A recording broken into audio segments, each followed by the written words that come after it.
Welcome to In Tune Deep Tarot. Thank you for tuning in. This is going to be a message for Aquarius. Happy New Year, Aquarius. Hope all is going well in this 2023. Feels like a good year. The vibes feel great so far. I'm not sure if you feel that, but I definitely feel it. I'm sure you do. Aquarius, I am a fellow Aquarius, and we are pretty optimistic people. We always hope for the best and feel like, you know what, no matter what, we're going to be good. Let me just straighten out my stuff for a little bit. So let's see what's going on for you. What can you expect? What vibe is going on?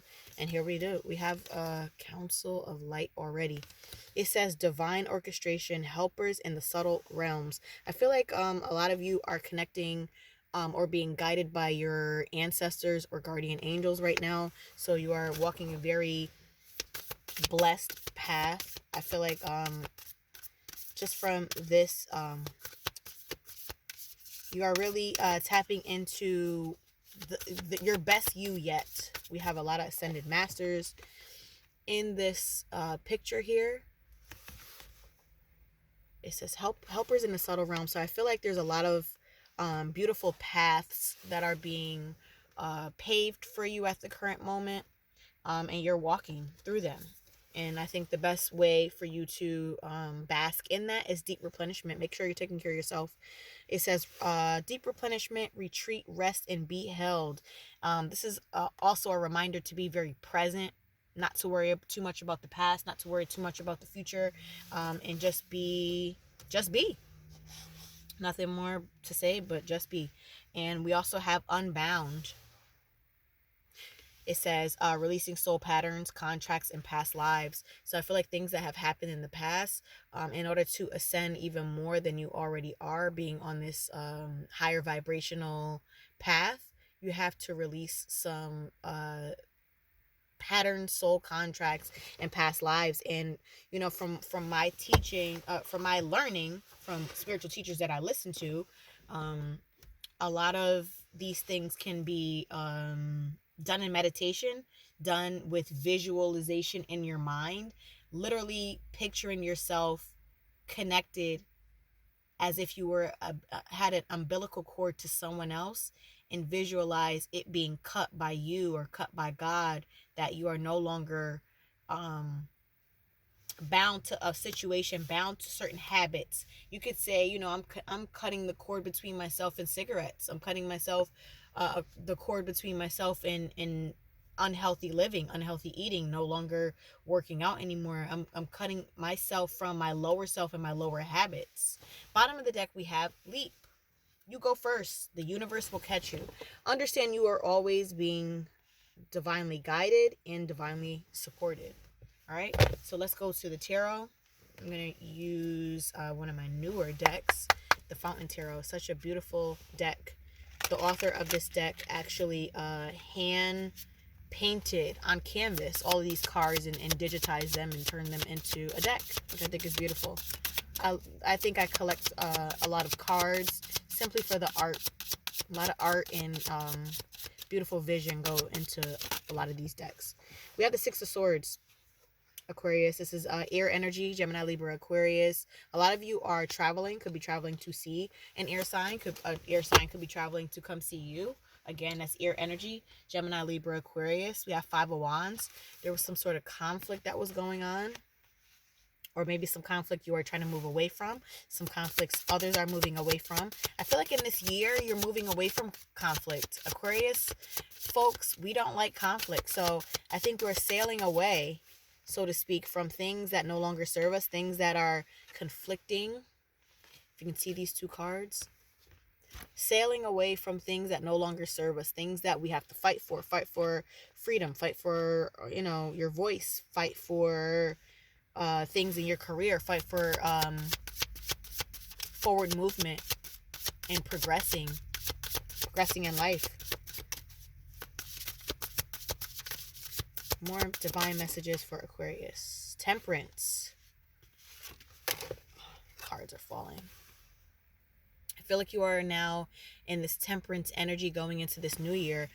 Temperance is about balancing oneself. You can see this person is balancing in tempering water. One seems a bit warmer and one seems a bit cooler, and they're tempering. It could be their temper, tempering things in their life to make things easier, tempering logic and emotions, balancing their thoughts in their heart space. And we also have Eight of Swords. Eight of Swords is also air energy, Gemini, Libra, Aquarius. Aquarius, out of all the air signs, are the most thoughty. We think a lot. We think ourselves to death. We think ourselves into frenzies. And I think you're tempering yourself from that as well, making wiser choices. A lot of us don't want to go into 2023 with heaviness, and we are getting rid of some of those things that make us feel like this. Nine of Swords. From the Eight of Swords, we go to the Nine of Swords. It gets worse. Overthinking into, thoughts are plaguing. You can see how the swords are climbing up this person and plaguing that. But again, we have this Temperance card. Hangman. Seeing things from different perspective. Cards are just popping out. The Hierophant. Wanting to do what we are called to do. What we are called and divinely guided to go. The Fool, taking a leap of faith and doing so. Finally taking a leap toward our dreams. What is it going to take for you to get to your goals? Something that some of us need to write down and take steps in doing. Five of Cups. Releasing yourself from the regret. Releasing yourself from the mental regret of, all the things that went sour. It could have been wasted emotions on certain situations, friendships, connections, family members, and, suffering in silence. And manifesting the life of your dreams. What do you want? Some of that is plaguing some of you as well. Being scared to take a leap of faith when it comes to going for what you actually want, going for the big things in life. It can be very scary. But we are all given the divine tools that God has given us. The divine Allah has given us all these tools. We have been given the brain, the passion, the emotions. We've also been given the things in the 3D life to manifest, which is all the things that you see pictures in the magician card. Sorry, I can't speak. This Mercury retrograde is kicking my butt. And it's the sword for logical thinking. It's the cups for balancing your emotions with your logic. It's also the wands energy that have that fiery passion, and also the pentacles, which is the earth element, earth, air, fire, and water, taking all of those things to bring forth what you truly want and thinking them through logically. You can do it, Aquarius. Aquarius folks are extremely smart as well. We are the humanitarians and the nerds of the zodiac. So whatever you put your mind to, you have to put your energy to. Come out of your mind space and actually come into the physical, because so a lot of times we can stay in our mind. A lot of our good ideas can stay in our mind and never come to fruition and never come to the 3D. But I believe this year a lot of that is going to change for a lot of us, because we want change so bad. All right, so that is all I have for you, Aquarius. I'm wishing you the happiest new year. It's going to be a little short reading. I'm trying to get through all of the zodiacs. If you're looking for a personal reading, that information will be in the description box. And thank you so much for your likes, shares, comments, subscribes, and all that. All right, talk to you soon.